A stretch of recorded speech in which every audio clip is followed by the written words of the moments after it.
El aspecto de la granja era impresionante. Hierba y hojas grisáceas en el suelo, parras cayéndose a pedazos de arcaicas paredes y aleros, y enormes árboles desnudos, silueteándose malignamente contra el gris cielo de noviembre. Amy no pudo dejar de notar que se había producido un sutil cambio en la inclinación de las hojas, pero Nahum estaba vivo, después de todo. Estaba muy débil y reposaba en un catre en la cocina de techo bajo, pero conservaba la lucidez y seguía dando órdenes a Zenas.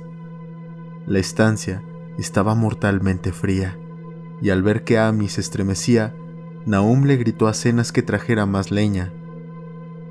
La leña en realidad era muy necesaria, ya que el cavernoso hogar estaba apagado y vacío, y el viento que se filtraba chimenea abajo era helado. De pronto, Nahum le preguntó si la leña que había traído su hijo lo hacía sentirse más cómodo, y entonces Amy se dio cuenta de lo que había ocurrido. Finalmente, la mente del granjero había dejado de resistir a la intensa presión de los acontecimientos. Interrogando discretamente a su vecino, Amy no consiguió poner en claro lo que le había sucedido a Zenas. En el pozo. Vive en el pozo. Fue todo lo que su amigo dijo. Luego, el visitante recordó súbitamente a la esposa loca y cambió de tema. Navi está aquí, desde luego. Fue la sorprendida respuesta del pobre Nahum, y Amy no tardó en darse cuenta de que tendría que investigar por sí mismo. Dejando al inofensivo granjero en su catre, tomó las llaves que estaban colgadas detrás de la puerta y subió los chirriantes escalones que conducían al ático. La parte alta de la casa estaba completamente silenciosa y no se oía el menor ruido en ninguna dirección. De las 4 puertas a la vista, solo una estaba cerrada, y en ella probó Amy varias veces el manojo que había tomado. A la tercera tentativa, la cerradura giró, y Amy empujó la puerta pintada de blanco. Al interior de la habitación estaba completamente a oscuras, ya que la ventana era muy pequeña y estaba medio tapada por las rejas de hierro, y Amy no pudo ver absolutamente nada. El aire estaba muy viciado, y antes de seguir adelante, tuvo que entrar en otra habitación y llenarse los pulmones de aire respirable. Cuando volvió a entrar, vio algo oscuro en un rincón, y al acercarse, no pudo evitar un grito de espanto. Mientras gritaba, creyó que una nube momentánea había tapado la escasa claridad que penetraba por la ventana, y un segundo después, se sintió rozado por una espantosa corriente de vapor. Unos extraños colores danzaron ante sus ojos, y si el horror que experimentaba en aquellos momentos no le hubiera impedido coordinar sus ideas, hubiera recordado el glóbulo que el martillo de geólogo había aplastado en el interior del meteorito, y la malsana vegetación que había crecido durante la primavera. Pero, en el estado en que se hallaba, solo pudo pensar en la horrible monstruosidad que tenía enfrente, y que sin duda alguna había compartido la desconocida suerte del joven Thaddeus y del ganado. Pero lo más terrible de todo era que aquel horror se movía lenta y visiblemente. Mientras continuaba desmenuzándose, Amy no me dio más detalles de aquella escena, pero la forma del rincón no reapareció en su relato como un objeto movible. Hay cosas que no pueden mencionarse, y lo que se hace por humanidad es a veces cruelmente juzgado por la ley. Comprendí que en aquella habitación del ático no quedó nada que se moviera, y que el no dejar ahí nada capaz de moverse debió ser algo horripilante y capaz de acarrear un tormento eterno. Cualquiera, no tratándose de un estólido granjero, se hubiera desmayado o enloquecido. Pero Amy volvió a cruzar el umbral de la puerta pintada de blanco y encerró el espantoso secreto detrás de él. Ahora debía ocuparse de Nahum. Este tenía que ser alimentado y atendido, y trasladado obviamente a algún lugar donde pudieran cuidarlo. Cuando empezaba a bajar la oscura escalera, Amy oyó un estrépito debajo de él. Incluso Le pareció haber escuchado un grito y recordó nerviosamente la corriente de vapor que lo había rozado mientras se hallaba en la habitación del ático. Oprimido por un vago temor, oyó más ruidos debajo suyo. Indudablemente, estaban arrastrando algo pesado, y al mismo tiempo se oía un sonido todavía más desagradable, como el que produciría una fuerte succión. Sintiendo aumentar su terror, pensó en lo que había visto en el ático. ¡Santo cielo! ¿En qué fantástico mundo de pesadilla había entrado? No se atrevió a avanzar ni a retroceder, y permaneció inmóvil, temblando, en la negra curva del rellano de la escalera. Cada detalle de la escena estaba de nuevo en su cerebro. De repente, se oyó un frenético relincho proferido por el caballo de Amy, seguido inmediatamente por un ruido de cascos que hablaba de una precipitada fuga. Al cabo de un instante, caballo y calesa estaban fuera del alcance del oído, dejando al asustado Amy inmóvil en la oscura escalera, en la tarea de conjeturar qué podía haberlos impulsado a desaparecer tan repentinamente. Pero aquello no fue todo. Se produjo otro ruido fuera de la casa, una especie de chapoteo en el agua. Debió haber sido en el pozo.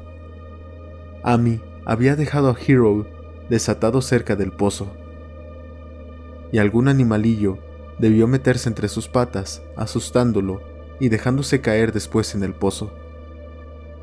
Y la casa seguía brillando con una pálida fosforescencia. Dios, qué antigua era la casa. La mayor parte de ella edificada antes de 1670 y el tejado holandés, más tarde, en 1730.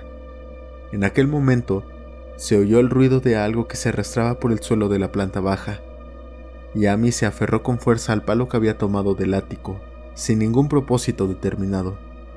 Procurando dominar sus nervios, terminó su descenso y se dirigió a la cocina, pero no llegó a ella, ya que lo que buscaba no estaba ahí. Había salido a su encuentro, y hasta cierto punto estaba aún vivo.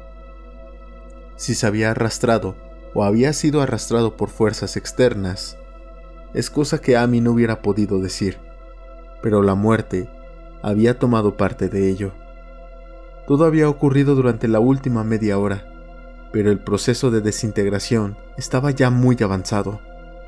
Había ahí una horrible fragilidad, debida a lo quebradizo de la materia, y del cuerpo se desprendían fragmentos secos. Amy no pudo tocarlo, limitándose a contemplar horrorizado la retorcida caricatura de lo que había sido un rostro. ¿Qué ha pasado, Nahum?, susurró, y los agrietados y tumefactos labios apenas pudieron murmurar una respuesta final. Nada. El color quema. Frío, húmedo, pero quema. Vive en el pozo. Lo he visto. Una especie de humo. Igual que las flores de la pasada primavera. El pozo brilla por la noche. Se llevó a Thad, a Merwin y a Cenas. Todas las cosas vivas. Sorbe la vida de todas las cosas. En aquella piedra. Tuvo que llegar en aquella piedra. La aplastaron. Era el mismo color. El mismo como las flores y las plantas. Tiene que haber más. Crecieron. Lo he visto esta semana. Tuvo que darle fuerte a Cenas. Era un chico fuerte, lleno de vida, y le golpea a uno la mente y luego se apodera de él. Quema mucho. En el agua del pozo. No pueden sacarlo de ahí. Ahogarlo. Se ha llevado también a Cenas. Tenías razón. El agua está embrujada. ¿Cómo está Navi? Amy. Mi cabeza no funciona. No sé cuánto hace que no le he subido comida. La cosa la atacó también a ella. El color, su rostro, tiene el mismo color por las noches. y el color quema y sorbe. Procede de algún lugar donde las cosas no son como aquí. Uno de los profesores lo dijo. Tenía razón. Mira, Amy, estás sorbiendo más, sorbiendo la vida. Pero eso fue todo. La cosa que había hablado no podía hablar más porque se había encogido completamente. Amy lo cubrió con un mantel de cuadros blancos y rojos y salió de la casa por la puerta trasera. Trepó por la ladera que conducía a las tierras altas y regresó a su hogar por el camino del norte. No pudo pasar junto al pozo desde el cual había huido su caballo. Miró hacia el pozo a través de una de las ventanas y recordó el chapoteo que había oído, el chapoteo de algo que se había sumergido en el pozo después de lo que había hecho con el desdichado Nahum. Cuando Amy llegó a su casa, se encontró con que su caballo y la caleza lo habían precedido. Su esposa lo aguardaba llena de ansiedad. Después de tranquilizarla, sin darle ninguna explicación, se dirigió a Arkham y notificó a las autoridades que la familia Garner ya no existía. No entró en detalles, limitándose a hablar de las muertes de Nahum y Navi. La de Thaddeus era ya conocida y dijo que la causa de la muerte parecía ser la misma extraña dolencia que había atacado al ganado. También dijo que Merwin y Zenas habían desaparecido. En la jefatura de policía lo interrogaron ampliamente y al final se vio obligado a acompañar a 3 agentes a la granja de Gardner. Junto con el fiscal, el médico forense y el veterinario que había atendido a los animales enfermos. Amy fue con ellos de muy mala gana, ya que la tarde estaba muy avanzada y temía que la noche lo atrapara en aquel lugar maldito. Aunque era ya un consuelo saber que iba a estar acompañado de tantos sujetos. Los 6 hombres montaron en un carro, siguiendo a la caleza de Amy, y llegaron a la granja alrededor de las 4 de la tarde. A pesar de que los agentes estaban acostumbrados a presenciar espectáculos horripilantes, todos se estremecieron a la vista de lo que fue encontrado debajo del mantel de cuadros blancos y rojos y en la habitación del ático. El aspecto de la granja, como su desolación gris, era ya bastante terrible, pero aquellos 2 retorcidos objetos sobrepasaban toda medida de horror. Nadie pudo contemplarlos más allá de un par de segundos, e incluso el médico forense admitió que ahí había muy poco que examinar. Podían analizarse muestras, desde luego, de modo que él mismo se encargó de apropiárselas, y al parecer, aquellas muestras provocaron el más inextricable rompecabezas con que se enfrentaría nunca el laboratorio de la universidad. Bajo el espectroscopio, las muestras revelaron un espectro desconocido, muchas de cuyas bandas eran iguales a las que ya había revelado el extraño meteoro al ser analizado. La propiedad de emitir aquel espectro se desvaneció en un mes, y el polvo consistía principalmente en fosfatos y carbonatos alcalinos. Amy no les pensaba hablar del pozo. Se acercaba la puesta del sol, y estaba ansioso por marcharse de ahí, pero no pudo evitar el dirigir miradas nerviosas a ese lugar, cosa que fue observada por uno de los policías, el cual lo interrogó. Amy admitió que Nahum había temido a algo que estaba escondido en el pozo, hasta el punto de que no se había atrevido a comprobar si Merwin o Zenas se habían caído adentro. La policía decidió vaciar el pozo y explorarlo inmediatamente, de modo que Amy tuvo que esperar, temblando, mientras el pozo era vaciado cubo a cubo. El agua hedía de un modo insoportable, y los hombres tuvieron que taparse las narices con sus pañuelos para poder terminar la tarea. Menos mal que el trabajo no fue tan largo como habían creído, ya que el nivel del agua era sorprendentemente bajo. No es necesario hablar con demasiados detalles de lo que encontraron. Merwin y Zenas estaban ahí, aunque sus restos eran principalmente esqueléticos. Había también un pequeño cordero y un perro grande en el mismo estado de descomposición, y cierta cantidad de huesos de animales más pequeños. El limo del fondo parecía inexplicablemente poroso y burbujeante, y un hombre que bajó atado a una cuerda, provisto de una larga pértiga, se encontró con que podía hundir la pértiga en el fango en toda su longitud sin encontrar ningún obstáculo. La noche se estaba echando encima y entraron en la casa en busca de faroles. Luego, cuando vieron que no podían sacar nada más del pozo, volvieron a entrar en la casa y conferenciaron en la antigua sala de estar, mientras la intermitente claridad de una espectral media luna iluminaba a intervalos la gris desolación del exterior. Los hombres estaban francamente perplejos ante aquel caso y no podían encontrar ningún elemento convincente que relacionara las extrañas condiciones de los vegetales, la desconocida enfermedad del ganado y de las personas, y las inexplicables muertes de Merwin y Cenas en el pozo. Habían oído los comentarios y las habladurías de la gente, desde luego, pero no podían creer que hubiese ocurrido algo tan contrario a las leyes naturales. Era evidente que el meteoro había emponzoñado el suelo, pero la enfermedad de personas y animales que no habían comido nada crecido en aquel suelo era harina de otro costal. ¿Se trataba del agua del pozo? Posiblemente. No sería mala idea analizarla, pero ¿por qué singular locura se habían arrojado los dos muchachos al pozo? Habían actuado de un modo muy similar, y sus restos demostraban que los dos habían perecido de la misma manera, quebradiza y gris. ¿Por qué todas las cosas se volvían grises y quebradizas?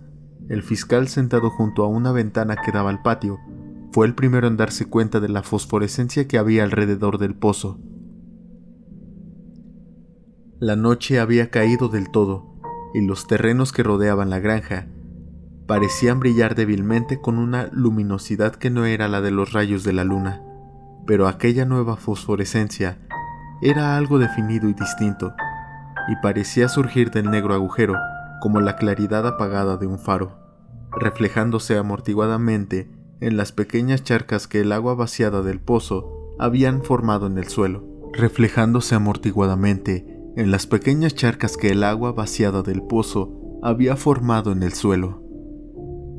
La fosforescencia tenía un color muy raro, y mientras todos los hombres se acercaban a la ventana para contemplar el fenómeno, Amy lanzó una violenta exclamación. El color de aquella fantasmal fosforescencia le resultaba familiar. Lo había visto antes y se sintió lleno de temor ante lo que podía significar. Lo había visto en aquel horrendo glóbulo quebradizo hacía 2 veranos. Lo había visto en la vegetación durante la primavera y había creído verlo por un instante aquella misma mañana contra la pequeña ventana enrejada de la horrible habitación del ático, donde habían ocurrido cosas que no tenían explicación. Había brillado ahí por espacio de un segundo y una espantosa corriente de vapor lo había rozado, y luego el pobre Nahum había sido arrastrado por algo de aquel color. Nahum lo había dicho al final. Había dicho que era como el glóbulo y las plantas. Después se había producido la fuga en el patio y el chapoteo en el pozo, y ahora aquel pozo estaba proyectando a la noche un pálido e insidioso reflejo del mismo diabólico color. Una prueba fehaciente de la viveza mental de Amy es que aquel momento de suprema tensión se sintió intrigado por algo que era fundamentalmente científico. Se preguntó cómo era posible recibir la misma impresión de una corriente de vapor deslizándose en pleno día por una ventana abierta al cielo matinal y de una fosforescencia nocturna proyectándose contra el negro y desolado paisaje. No era lógico, resultaba antinatural, y entonces recordó las últimas palabras pronunciadas por su desdichado amigo. Procede de algún lugar donde las cosas no son como aquí. Uno de los profesores lo dijo. Los 3 caballos que se encontraban en el exterior de la casa, atados a unos árboles junto al camino, estaban ahora relinchando y coceando frenéticamente. El conductor del carro se dirigió hacia la puerta para ver qué sucedía, pero Amy apoyó una mano en su hombro. No salgas. No sabemos lo que sucede ahí afuera, susurró. Nahum dijo que en el pozo vivía algo que sorbía la vida. Dijo que era algo que había surgido de una bola redonda, como la que vimos dentro del meteorito que cayó aquí hace más de un año. Dijo que quemaba y sorbía, y que era una nube de color, como la fosforescencia que ahora sale del pozo y que nadie puede saber lo que es. Nahum creía que se alimentaba de todo lo que vive, y afirmó que lo había visto la semana pasada.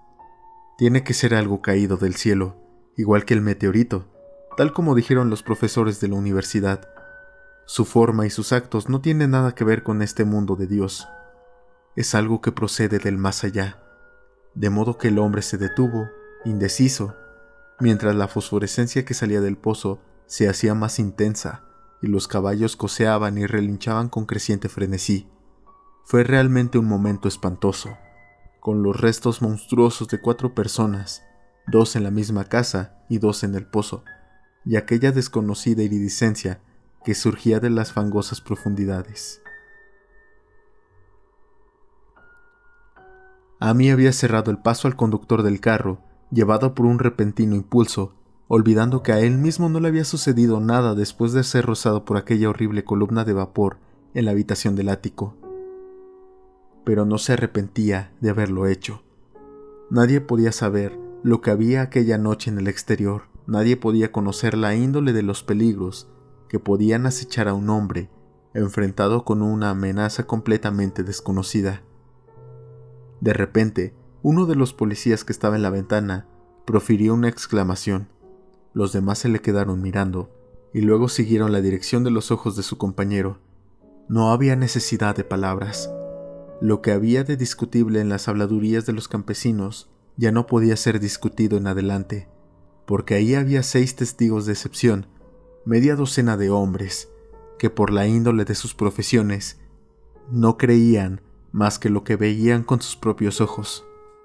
Ante todo es necesario dejar sentado que a aquella hora de la noche no soplaba ningún viento. Poco después empezó a soplar, pero en aquel momento el aire estaba completamente inmóvil, y sin embargo, en medio de aquella tensa y absoluta calma, los árboles del patio estaban moviéndose. Se movían morbosa y espasmódicamente, agitando sus desnudas ramas en convulsivas y epilépticas sacudidas hacia las nubes bañadas por la luz de la luna, arañando con impotencia el aire inmóvil, como empujados por una misteriosa fuerza subterránea que ascendía desde debajo de las negras raíces. Por espacios de unos segundos, todos los hombres reunidos en la granja de Gardner contuvieron el aliento. Luego, una nube más oscura que las demás veló la luna, y la silueta de las agitadas ramas se disipó momentáneamente. En aquel instante, un grito de espanto escapó de todas las gargantas, ya que el horror no se había desvanecido con la silueta, y en un pavoroso momento de oscuridad más profunda, los hombres vieron retorcerse en la copa del más alto de los árboles 1.000.000 de diminutos puntos fosforescentes, brillando como el fuego de San Telmo, o como las lenguas de fuego que descendieron sobre las cabezas de los apóstoles el día de Pentecostés. Era una monstruosa constelación de luces sobrenaturales, como un enjambre de luciérnagas necrófagas, bailando una infernal zarabanda sobre una ciénaga maldita, y su color era el mismo que Amy había llegado a reconocer y temer. Entretanto, la fosforescencia del pozo se hacía cada vez más brillante, infundiendo en los hombres reunidos en la granja una sensación de anormalidad que anulaba cualquier imagen que sus mentes conscientes pudieran formar. Ya no brillaba, estaba vertiéndose hacia afuera, y mientras la informe corriente de indescriptible color abandonaba el pozo, parecía flotar directamente hacia el cielo. El veterinario se estremeció y se acercó a la puerta para echar la doble barra. Amy estaba muy impresionado y tuvo que limitarse a señalar con la mano, por la falta de voz, cuando quiso llamar la atención de los demás sobre la creciente luminosidad de los árboles. Los relinchos de los caballos se habían convertido en algo espantoso. Pero ni uno solo de aquellos hombres se hubiese aventurado a salir por nada del mundo. El brillo de los árboles fue en aumento, mientras sus inquietas ramas parecían extenderse más y más hacia la verticalidad. De pronto, se produjo una intensa conmoción en el camino, y cuando Amy alzó la lámpara para que proyectara un poco más de claridad al exterior, comprobaron que los frenéticos caballos habían roto sus ataduras y huían enloquecidos con el carro. La impresión sirvió para soltar varias lenguas y se intercambiaron inquietos susurros. «Se extiende sobre todas las cosas orgánicas que hay por aquí», murmuró el médico forense. Nadie contestó, pero el hombre que había bajado al pozo aventuró la opinión de que su pértiga debió de haber removido algo intangible. «Es horrible. No había fondo de ninguna clase, únicamente fango y burbujas, y la sensación de algo oculto debajo», añadió. El caballo de Amy seguía coceando y relinchando desesperadamente en el camino exterior. Casi ahogó el débil sonido de la voz de su dueño, mientras éste murmuraba sus desilvanadas reflexiones. «Salió de aquella piedra. Fue creciendo y alimentándose de todas las cosas vivas. Se alimentaba de ellas, alma y cuerpo. Tad, Merwin, Zenas y Navi. Nahum fue el último. Todos bebieron agua de él. Se apoderó de ellos. Llegó del más allá, donde las cosas no son como aquí, y ahora regresa al lugar de donde pertenece». En aquel momento, mientras la columna de desconocido color brillaba con repentina intensidad y empezaba a entrelazarse con fantásticas sugerencias, de forma que cada uno de los espectadores describió más tarde de un modo distinto, el desdichado Hero profirió un aullido que ningún hombre había oído nunca salir de la garganta de un caballo. Todos los que estaban en la casa se taparon los oídos, y Amy se apartó de la ventana horrorizado. Cuando miró de nuevo hacia el exterior, el pobre animal yacía inerte en el suelo, bañado por la luz de la luna entre las astilladas varas de la caleza, y ahí se quedó hasta que lo enterraron al día siguiente. Pero el momento presente no permitía entregarse a las lamentaciones, ya que casi en el mismo instante uno de los policías les llamó silenciosamente la atención sobre algo terrible que estaba sucediendo al interior de la habitación donde se encontraban. Donde no alcanzaba la claridad de la lámpara, podía verse una débil fosforescencia que había empezado a invadir toda la estancia. Brillaba en el suelo de las tablas y en la raída alfombra, y resplandecía débilmente a los marcos de las pequeñas ventanas. Corría de un lado para otro, llenando puertas y muebles. A cada momento se hacía más intensa, y al final se hizo evidente que las cosas vivientes debían de abandonar enseguida aquella casa. Amy les mostró la puerta trasera y el camino que conducía a las tierras altas. Avanzaron con paso inseguro, como sonámbulos, y no se atrevieron a mirar atrás hasta que llegaron al camino del norte. Ninguno de ellos hubiera osado pasar por el camino que discurría junto al pozo. Cuando miraron atrás, hacia el valle y la distante granja de Gardner, contemplaron un horrible espectáculo. Toda la granja brillaba con el espantoso y desconocido color. Árboles, edificaciones e incluso la hierba que no había sido transformada aún en quebradiza y gris. Las ramas estaban todas extendidas hacia el cielo, coronadas con lenguas de fuego, y radiantes goterones del mismo monstruoso fuego ardían encima de la casa, del granero y de los cobertizos. Una escena de una visión de Fussell, y sobre todo el resto reinaba aquella borrachera de luminoso amorfismo, aquel extraño arcoíris de misterioso veneno del pozo, hirviendo, saltando, centelleando y burbujeando malignamente en su cósmico e irreconocible cromatismo. Luego, súbitamente, la horrible cosa salió disparada verticalmente hacia el cielo, como un cohete o un meteoro, sin dejar ningún rastro detrás de ella y desapareciendo a través de un redondo y curiosamente simétrico agujero abierto en las nubes, antes de que ninguno de los hombres pudiera expresar su asombro. Ningún espectador podía olvidar nunca aquel espectáculo, y Amy se quedó mirando estúpidamente el camino que había seguido el color hasta mezclarse con las estrellas de la Vía Láctea. Pero su mirada fue atraída inmediatamente hacia la tierra por el estrépito que acababa de producirse en el valle. había sido un estrépito y no una explosión, como afirmaron algunos de los componentes del grupo, pero el resultado fue el mismo, ya que en un caleidoscópico instante, la granja y sus alrededores parecieron estallar, enviando hacia el cenit una nube de coloreados y fantásticos fragmentos. Los fragmentos se desvanecieron en el aire, dejando una nube de vapor que al cabo de un segundo se había desvanecido también. Los asombrados espectadores decidieron que no valía la pena esperar a que volviera a salir la luna para comprobar los efectos de aquel cataclismo en la granja de Nahum. Demasiado asustados incluso para aventurar alguna teoría, los 7 hombres regresaron a Arkham por el camino del norte. Amy estaba peor que sus compañeros y les suplicó que lo acompañaran hasta su casa en vez de dirigirse directamente al pueblo. Por nada del mundo hubiera cruzado el bosque solo a aquella hora de la noche.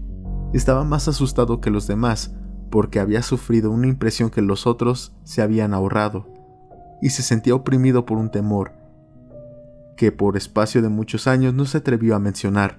Mientras el resto de los espectadores en aquella tempestuosa colina había vuelto estólidamente sus rostros al camino, Amy había mirado hacia atrás por un instante para contemplar el sombrío valle de desolación al que tantas veces había acudido. Y había visto algo que se alzaba débilmente para hundirse de nuevo en el lugar, desde el cual el informe horror había salido disparado hacia el cielo. Era solamente un color, aunque no era ningún color de nuestra tierra ni de los cielos. Y porque Amy reconoció aquel color y supo que sus últimos y débiles restos debían seguir ocultos en el pozo, nunca ha estado completamente cuerdo desde entonces.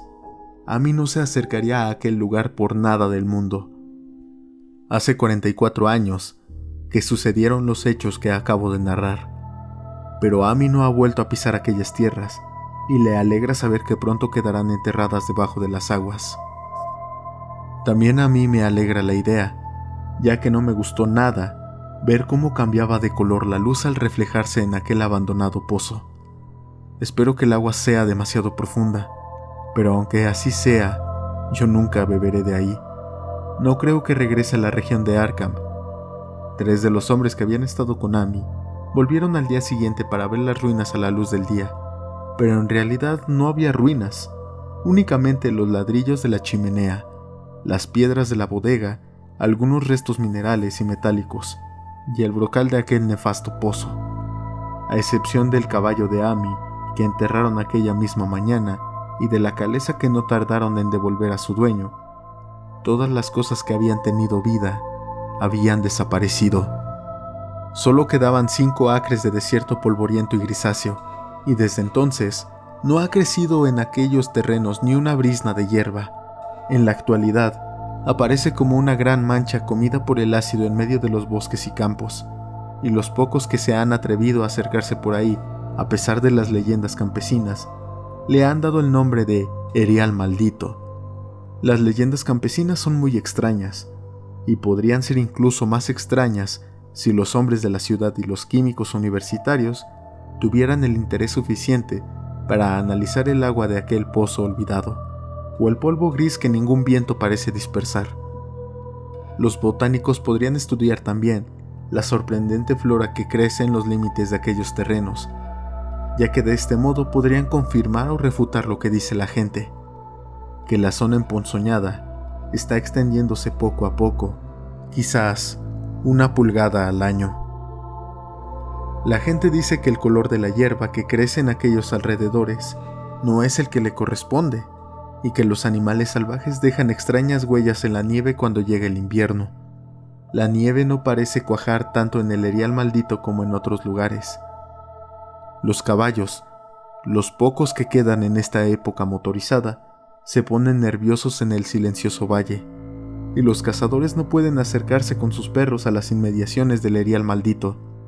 Dicen también que las influencias mentales son muy malas, y que todos los que han tratado de establecerse ahí, extranjeros en su inmensa mayoría, han tenido que marcharse, acosados por extrañas fantasías y sueños. Ningún viajero ha dejado de experimentar una sensación de extrañeza en aquellas profundas hondonadas, y los artistas tiemblan mientras pintan unos bosques cuyo misterio es tanto de la mente como de la vista. Yo mismo estoy sorprendido de la sensación que me produjo mi único paseo solitario por aquellos lugares, antes de que Amy me contara la historia. No me pregunten mi opinión, no sé. Eso es todo. La única persona que podría ser interrogada acerca de los extraños días es Amy, ya que la gente de Arkham no quiere hablar de este asunto y los 3 profesores que vieron el meteorito y su coloreado glóbulo están muertos. ¿Había otros glóbulos? Probablemente. Uno de ellos consiguió alimentarse y escapar, en tanto que otro no había podido alimentarse lo suficiente y continuaba en el pozo. Los campesinos dicen que la zona emponzoñada se ensancha 1 pulgada cada año, de un modo que tal vez existe algún tipo de crecimiento o de alimentación incluso ahora, pero, sea lo que sea que haya ahí, tiene que verse trabado por algo, ya que de no ser así se extendería rápidamente. ¿Está atado por las raíces de aquellos árboles que arañan el aire? Lo que es, solo Dios lo sabe. En términos de materia, supongo que la cosa que Amy describió puede ser llamada un gas, pero aquel gas obedecía unas leyes que no son de nuestro cosmos. No era fruto de planetas y soles que brillaban en los telescopios y las placas fotográficas de nuestros observatorios.